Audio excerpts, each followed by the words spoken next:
자, 한스의 루키 지금 네 번째로 왔습니다.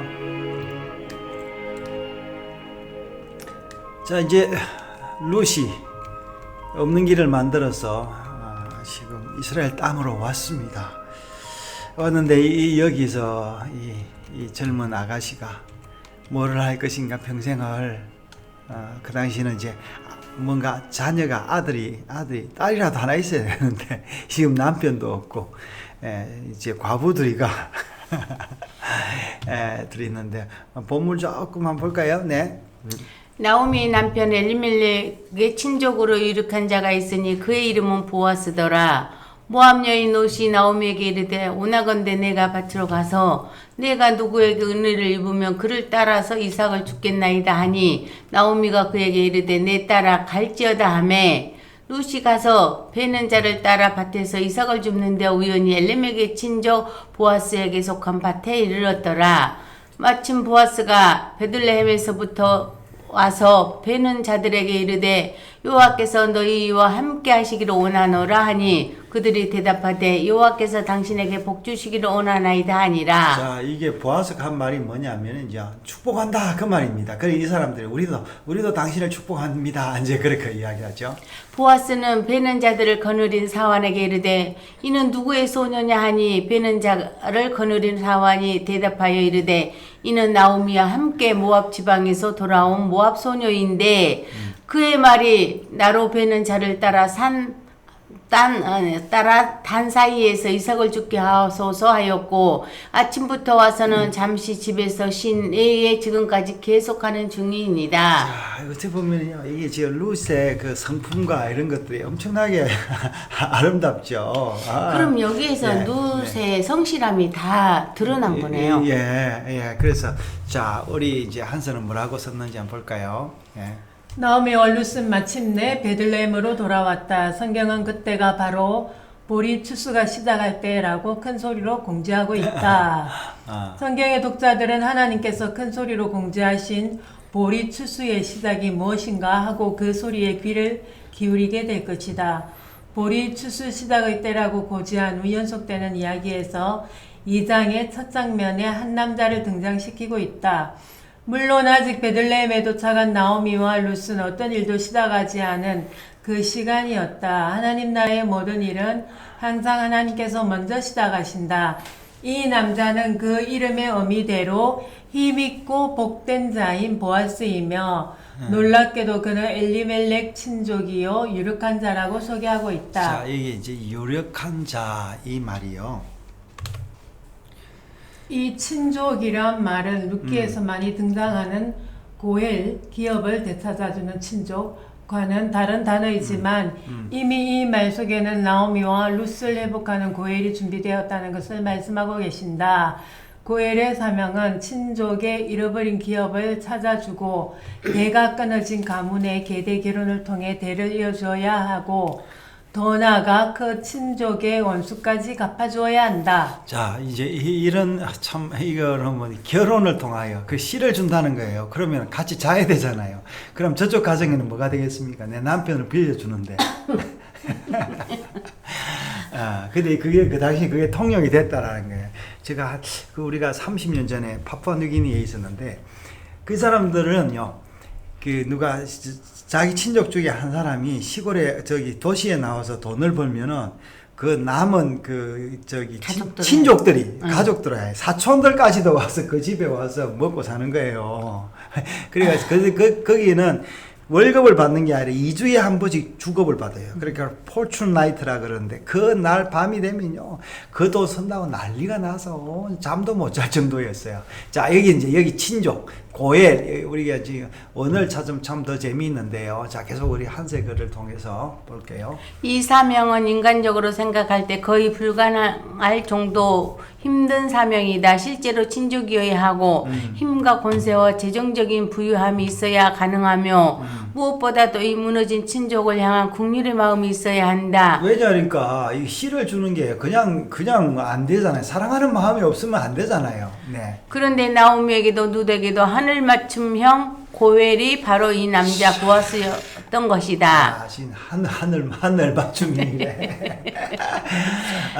성경이 나오미와 룻이 움직이기 전에 먼저 소개한 보아스가 바로 이들의 친족이고 유력한 자이기 때문이다. 네. 하나님의 언약을 깊이 알지 못하면 이 유력한 자의 등장에 큰 감동이 없을 것이다.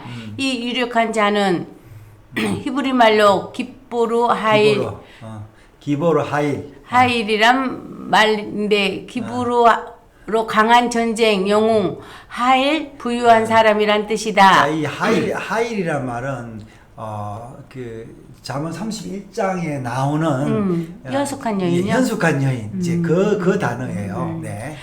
기브로 하일은 모든 이스라엘 백성에게는 자신과 자신의 민족을 구원할 하나님이시며 그분의 대리자로 각인된 말이다. 모세, 여호수아, 다윗 그리고 언약 백성의 메시아 눕기 독자들은 이 보아스의 등장에 기립박수를 칠 것이다. 드디어 실제로 그분이 오실 것이다. 자, 여기서 이제 우리가 이게 뭐라 하죠? 어디 있습니까? 하늘 맞추면.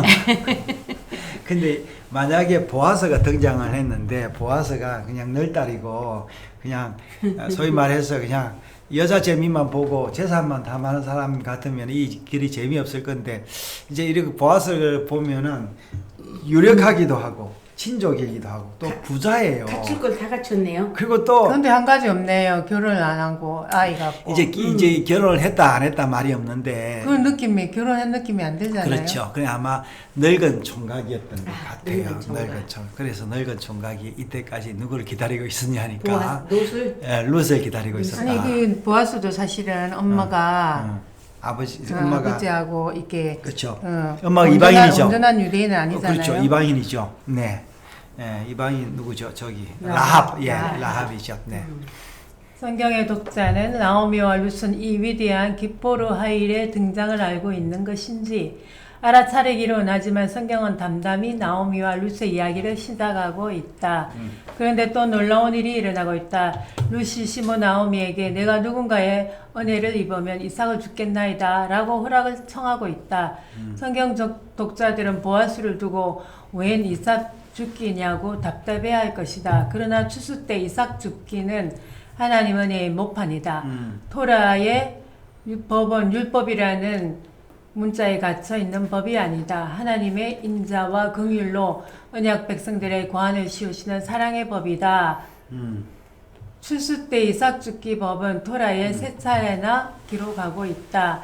이 세 번은 하나님의 긍휼 언약의 신실성을 나타내는데 이 긍휼 언약의 대상이 바로 가난한 사람, 나그네 그리고 고아와 과부였다.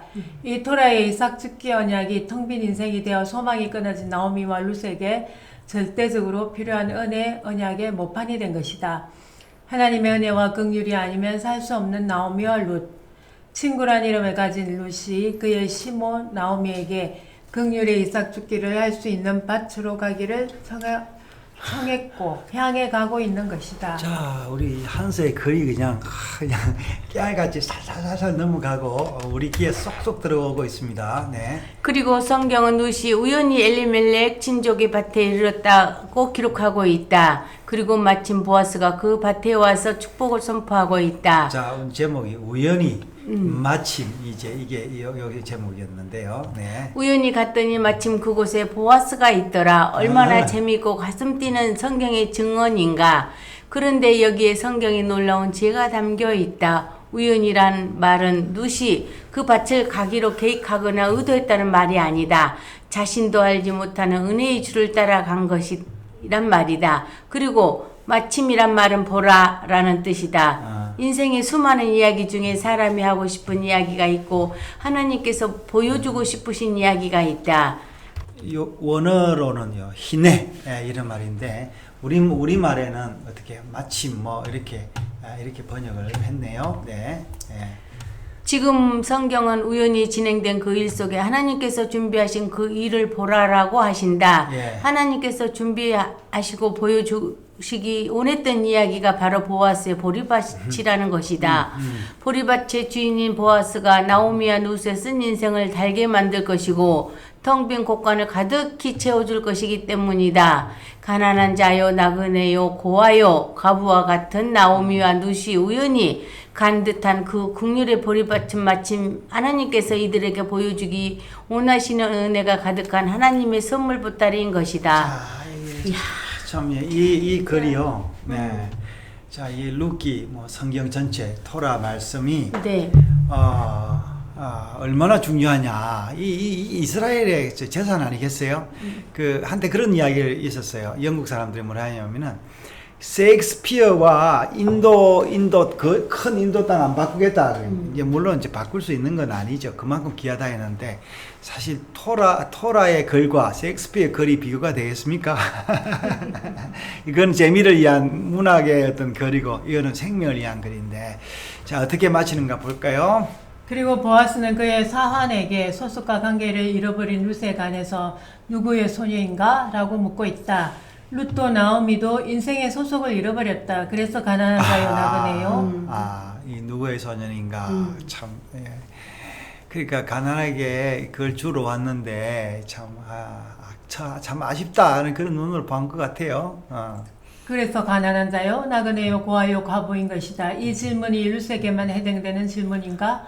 바로 나에 대한 이야기가 아닌가? 이제 우연히 마침 시작된 하나님의 구원 이야기를 통해 내가 누려야 할 나의 나라, 기업, 아버지, 남편을 찾는 그 이야기에 귀를 기울여 보자. 자, 뭐 거의 3,000년, 2,500년 전인가요? 그 오래된 그 이야기를 이제 오늘 이야기로 돌려놨는데요. 자, 그래서 이 우연히 또 마침 뭐 보라 힘내 그 이야기가 나의 이야기다. 이제 우리가 그렇게 이야기를 하고 있습니다.